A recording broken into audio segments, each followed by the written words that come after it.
tal? Buenas noches, queridos hermanos. Estamos hoy dando comienzo a una serie de 5 clases que vamos a trabajar juntos. Para aquellos que no me conocen, mi nombre es Antonio García. Me congrego en la iglesia Joaquín B. González 1690 y estoy muy feliz de poder tomar este módulo con ustedes y compartir la materia que forma parte del programa del Instituto Bíblico. Nosotros vamos a estudiar en esta serie de reuniones los profetas preexílicos. Como dije, vamos a trabajar 5 clases. Esta materia estudia el ministerio de los profetas de Dios, pero los vamos a mirar concentrados en un periodo definitivo o definido de la historia de la nación de Israel. Estamos hablando de un periodo clave en la historia que marcó un hito tremendo en todo el pueblo de Dios. Me refiero a el momento en el cual el reino, que ya estaba dividido en el reino de Israel al norte y el reino de Judá al sur, sufrieron las invasiones de 2 naciones poderosas, una nación muy poderosa y luego un imperio mundial. El reino del norte fue invadido por Asiria y luego finalmente el reino del sur, Judá, fue invadido por un imperio mundial llamado Babilonia. En todo ese periodo, Dios levantó profetas. Estos profetas fueron llamados entonces profetas preexílicos. Ellos trabajaron, ministraron durante ese lapso de la historia antes que padecieran en los 2 reinos, repito, reino del norte y reino del sur, las invasiones por estas 2 potencias mundiales. También vamos a decir, y ustedes conocedores ya de la palabra, saben que durante el exilio, especialmente en Babilonia, Dios también levantó profetas. El Señor levantó allí mientras estaban cautivos en Babilonia al profeta Daniel, y el cual estuvo ministrando en el palacio, y el profeta Ezequiel, el cual estuvo en la cautividad, estuvo fuera del palacio con la cautividad en la tierra de Babilonia. Pasados 70 años, según el relato bíblico y la historia, y los relatos que aprendemos nosotros también en la historia antigua, sabemos que la nación fue liberada por el imperio persa y regresó luego entonces de 70 años de cautiverio a la tierra de la cual habían sido desalojados. En ese periodo Dios también levantó profetas. Fueron 3 que Dios levantó con un propósito específico al final del Antiguo Testamento. 3 profetas fueron los que Dios levantó entonces. Nosotros los conocemos como los profetas post-exílicos. Ellos son Ageo, Zacarías y Malaquías. Pero esto no forma parte del estudio, ni tanto el profeta Daniel, ni el profeta Ezequiel, y ni tampoco estos 3, Ageo, Zacarías y Malaquías, ya que estos son entonces profetas que nosotros llamamos post-exílicos. Nosotros vamos a mirar hoy, a modo de introducción, el contexto geográfico e histórico por el cual estos profetas preexílicos fueron levantados por Dios. Estamos hablando que, como ustedes podrán ver en el mapa, la zona de Asia Menor, especialmente el área de Palestina, allí el reino de Israel ocupa un lugar muy pequeñito en el mapa del mundo. Sin embargo, ese lugar tan chiquitito concentra y es el centro de la mayor parte de la revelación de Dios. El estudio que nos ocupa también va a tratar entonces de dos naciones muy importantes que son, como ya mencioné, Asiria, una potencia de aquellos días, y Babilonia, que se transformó en el primer imperio mundial, que en sus procesos de expansión invadieron primero Asiria, el reino del norte, cuando ya la nación de Israel estaba dividida. Esto sucedió en el periodo, en el año 722 a.C., y este imperio, el imperio asirio, fue un reino tremendamente sanguinario y que durante toda su expansión entonces llegó a ocupar y a conquistar de manera exitosa, en forma particular, el reino del norte, como ustedes pueden ver en el mapa. El imperio babilónico fue el que llegó a continuación, ocupó también un periodo de la historia bastante significativo, pero llegó a su clímax en el siglo VI antes de Cristo. Y efectivamente esto se manifestó cuando ellos pudieron, en el año aproximadamente 586 a.C., conquistar entonces el llamado reino del sur, cuando la ciudad capital, Jerusalén, cae en manos de Nabucodonosor. Ustedes pueden ver entonces aquí una línea de tiempo donde ustedes van a poder ver entonces, en primer lugar, los profetas de todo el periodo preexílico, y les estoy mostrando ahí en la presentación algunos profetas que nosotros vamos a identificar como profetas orales. ¿Quiénes son estos profetas orales? Son aquellos que no han dejado ellos mismos revelación escrita, pero sí han llevado adelante un ministerio tremendamente importante y destacado. Estos profetas orales, por ejemplo, encontramos a Samuel, encontramos a Natán, a Elías, Eliseo, luego los vamos a ver. Ninguno de ellos escribió un libro, o por lo menos nada que haya llegado a nuestras manos. Probablemente Samuel haya escrito una parte, allí relatando parte de la historia, probablemente de Primera Samuel, pero el resto de ellos no ha dejado escritos que hayan llegado a nuestras manos.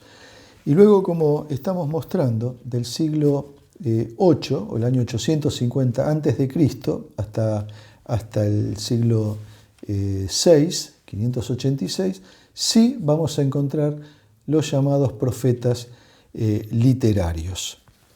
Los profetas literarios son aquellos entonces que nos han dejado sus escritos. Para ir avanzando entonces, vamos a definir en primer lugar, y creo que todos lo podemos tener claro, pero por razones de un buen orden y para poder seguir una estructura adecuada, vamos a definir en primer lugar qué es un profeta. Los verdaderos profetas son aquellos portavoces de Dios. Son aquellos cuyos relatos entonces los identifican como personas levantadas por Dios, fueron identificadas como varones de Dios, y que en el relato de la palabra vemos que eran hombres tremendamente involucrados con la situación que estaba viviendo la nación de Israel. Se levantaban con autoridad.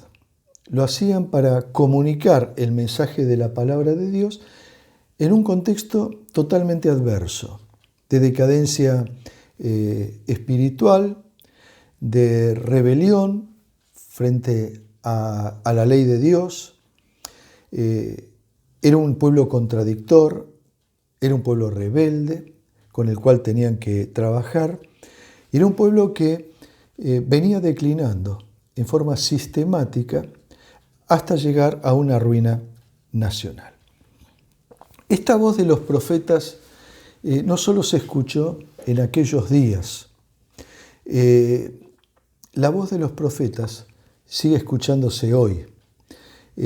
Muchos de los conceptos y muchas de las enseñanzas que nos dejan y que llamaron la atención y convocaron al arrepentimiento, al volver a la voz de Dios, a escuchar la ley de Dios, a recordarles lo que ellos debían hacer. Esas palabras también suenan en nuestros días y son también un faro y tienen muchísima aplicación para nuestra vida personal, aparte del ejemplo que cada uno de ellos son para nuestra vida. Existen en la palabra de Dios tres vocablos o tres términos que identifican precisamente a un profeta. Ustedes están viendo también en la pantalla la primera expresión, que especialmente la encontramos en el libro de Samuel, que es la palabra roé y José, H-O-Z-E-H. Esta expresión significa vidente. Y como yo les decía, a Samuel lo llamaban el vidente. La otra expresión también se utilizaba mucho en el Antiguo Testamento y especialmente se la asignaba al profeta Elías. Ish es la expresión para identificar al hombre, Elohim, Dios, varón de Dios, Ish, Elohim. Esa palabra también ustedes la van a encontrar, este vocablo lo van a encontrar y lo vamos a ver cuando comencemos a mirar a estos profetas, y eran identificados o llamados varones de Dios. Y la tercera expresión o vocablo es la palabra hebrea Naví, N-A-B-H-I,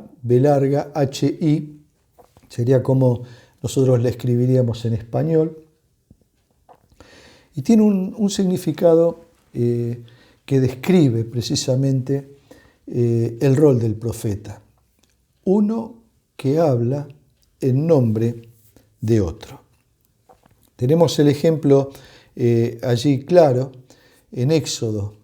En el Éxodo, en el capítulo 7, en el versículo 1, cuando Dios le dice a Moisés y le está referenciando que yo levantaré a Aarón, y Aarón, tu hermano, dice allí Dios cuando le está hablando en el capítulo 7 a Moisés, será tu profeta.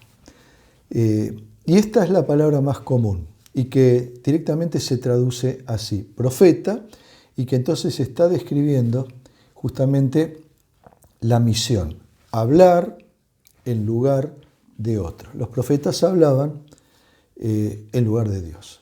Dios hablaba a estos profetas y ellos inmediatamente transmitían la voz de Dios. ¿Cuál era su misión? Bueno, esto que estamos describiendo de alguna manera responde a esta pregunta. Pero lo primero que quiero decir que la misión de ellos no era traer una nueva enseñanza. No encontramos a los profetas trayendo enseñanzas nuevas. Ni tampoco estaban enseñando la ley. Lo que ellos hacían era amonestar al pueblo, llamar la atención al pueblo, traerles a la memoria lo que Dios ya había enseñado y traerles a la memoria lo que la ley de Dios reclamaba. Entonces, la misión de ellos no era entonces traer una nueva enseñanza, no enseñar ley, sino recordarles a cada uno que quisiera escuchar la palabra de Dios y conducir al pueblo entonces al arrepentimiento por medio del mensaje que ellos transmitían de parte de Dios. Y los profetas también estaban impelidos o compelidos, empujados, y en las notas que ellos transmiten vamos a encontrar siempre sentido de urgencia. Es la voz de Dios que quiere alterar un camino que están transitando y que está llevando a la nación, a las personas, a las familias, a esa sociedad, a la ruina. La nación de Israel, establecida allí en la tierra nueva, en la tierra prometida, allí las 12 tribus que estaban puestas por Dios en aquel lugar que emanaba, que producía leche, que producía miel, que era la tierra que Dios había preparado para ellos. Era el lugar donde esta nación estaba deteriorándose, apartándose de Dios y perdiendo su testimonio.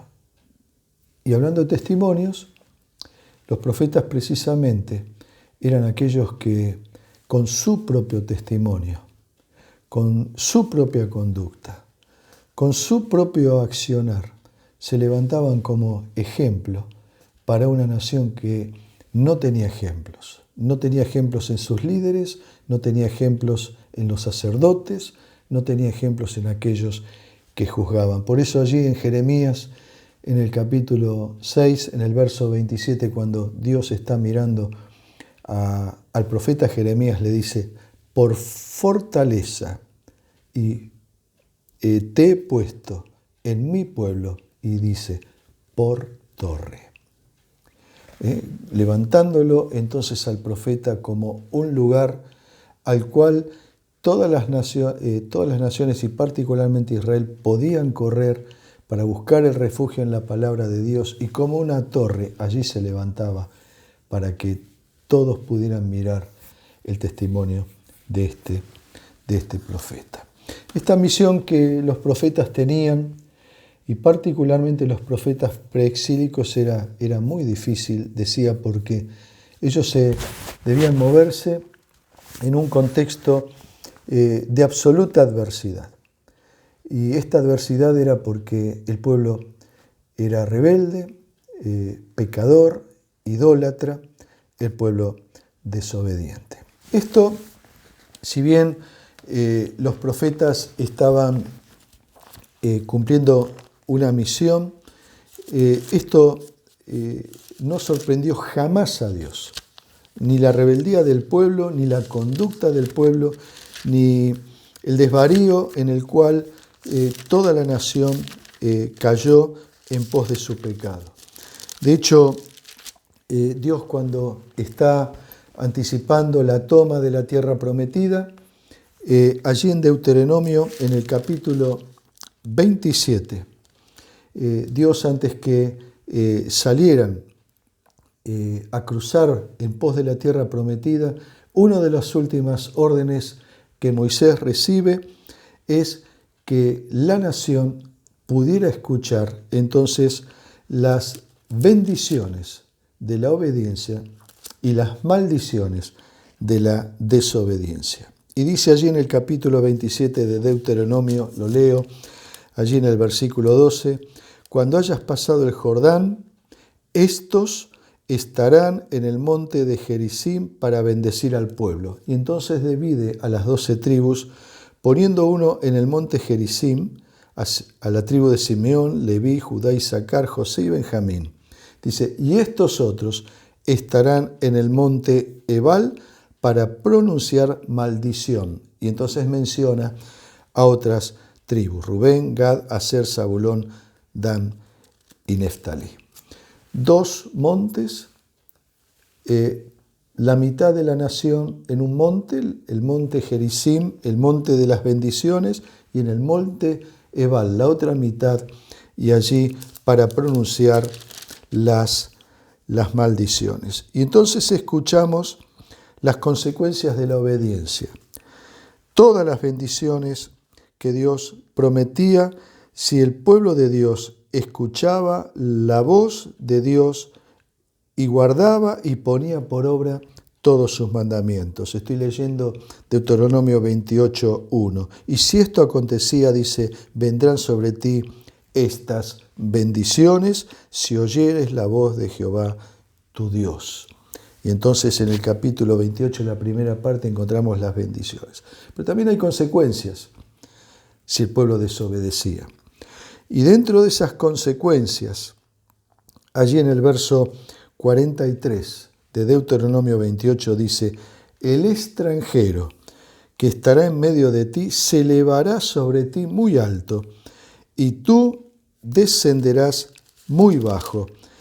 Él te prestará a ti y tú no le prestarás a él. Él será por cabeza y tú serás por cola. Leo el verso 49. Dice, Jehová traerá contra ti una nación de lejos, del extremo de la tierra, que vuele como águila, nación cuya lengua no entiendas, gente fiera de rostro, que no tendrá respeto al anciano ni perdonará al niño, y comerá el fruto de tu bestia, el fruto de tu tierra, y no dejará grano, ni mosto, ni aceite, ni la cría de tus vacas, ni los rebaños de tus ovejas hasta destruirte. Pondrá sitio a tus ciudades hasta que caigan tus muros altos y fortificados en que tú confías. En toda tu tierra sitiará pues todas tus ciudades y toda la tierra que Jehová tu Dios te hubiere dado. Tremendo. Nada sorprende a Dios. Y antes que la nación llegara a la tierra prometida, el Señor advierte. Consecuencias de la obediencia, maldiciones por la desobediencia. Y esta desobediencia fue el camino que la nación escogió. Y por lo tanto, las maldiciones tristemente se cumplieron. El pueblo se rebeló, la nación, como hemos visto en esa línea de tiempo, se dividió a la muerte del rey Salomón, y entonces el reino que se rebela, que se separa del hijo de Salomón, se constituye, allí se aglutinan en lo que luego la historia antigua y en la palabra de Dios encontramos como el llamado el reino del norte o Israel, cuya capital es Samaria, y el reino del sur, o el reino de Judá, donde queda allí su capital en la ciudad de Jerusalén. El reino del norte es el que va a ser destruido primero, como hemos visto allí en una de las presentaciones. El reino de Asiria va a conquistar la ciudad de Samaria, la va a destruir, va a tomar allí cautivos y va a llevar a muchos que luego no van a volver jamás a esa tierra. Estos profetas, volviendo a los profetas preexílicos, son los que Dios levantó para advertir al reino del norte con urgencia, con pasión, con sufrimiento, y son también los que son levantados en el reino del sur, para también advertir a Judá respecto de su destrucción inminente si no se vuelven a Dios. Otros profetas preexílicos no solo ministraron en estos dos reinos, en el reino del norte y en el reino del sur. Encontramos a Abdías, que también tiene un ministerio fuera de los límites de estos dos reinos, de Israel y de Judá. Él profetiza para el reino de Edom, cuyo reino también lo hemos visto en el primer mapa. Y también encontramos a Jonás. Todos conocemos la historia de Jonás, un profeta rebelde, un profeta difícil y un profeta misionero. Fue el profeta y fue el misionero tal vez más rebelde, el que no quería llevar adelante su ministerio y conducido por la mano de Dios también llevó una obra adelante tremenda. Él profetizó en Asiria. El resto de los profetas que encontramos y que vamos a estudiar en la clase siguiente son aquellos que sí ministraron tanto para el reino del norte como el reino del sur. Como les dije hace unos minutos, los profetas preexílicos son aquellos entonces que van a hablar en lugar de Dios van a ser la boca de Dios, van a comunicar el mensaje de Dios. Algunos, como dije, han dejado escritos. Entonces, son los llamados profetas literales. Han dejado entonces su revelación escrita. Y están los profetas orales. Los profetas orales son aquellos que comenzamos a encontrar activamente unos 300 años antes que los literales. ¿Por qué se llamaban orales? Precisamente porque algún historiador, algún autor inspirado por la guía del Espíritu Santo dejaron registro de su ministerio. Los principales son los que he mencionado, especialmente Samuel, el que organizó el reino, Natán, que fue consejero de David y profeta, Ahías, que fue también un consejero, en este caso de Jeroboam, y dos profetas que descollaron. Elías, que encabeza de alguna manera la lista o la estirpe de los profetas, el profeta, vamos a llamarlo así, por excelencia y reconocido por la nación judía especialmente, y que también lo encontramos mencionado en el Nuevo Testamento, y su sucesor, Eliseo. Estos dos profetas, estos dos últimos, lucharon incansablemente contra la idolatría, contra los Baales y contra reyes que habían instaurado la idolatría en la nación de Israel. Tanto Elías como Eliseo también formaron a otros sacerdotes o otros grupos que se acercaron a él para ayudarlos, para aprender, y a estos ayudantes, según Primera Reyes, encontramos que se los llamaban hijos de profetas. Y realmente fue así porque de algún modo fundaron una escuela de profetas. Estos son los profetas entonces orales, y los vamos a ver luego con un poquito mayor detalle. Y los profetas literales son los que ministraron entre el ministerio, el servicio que encontramos registrado allí con Samuel, y que han estado presentes hasta la caída de Jerusalén en el año entonces 586. Entonces, los profetas preexílicos son todos aquellos que cubren el período entonces de los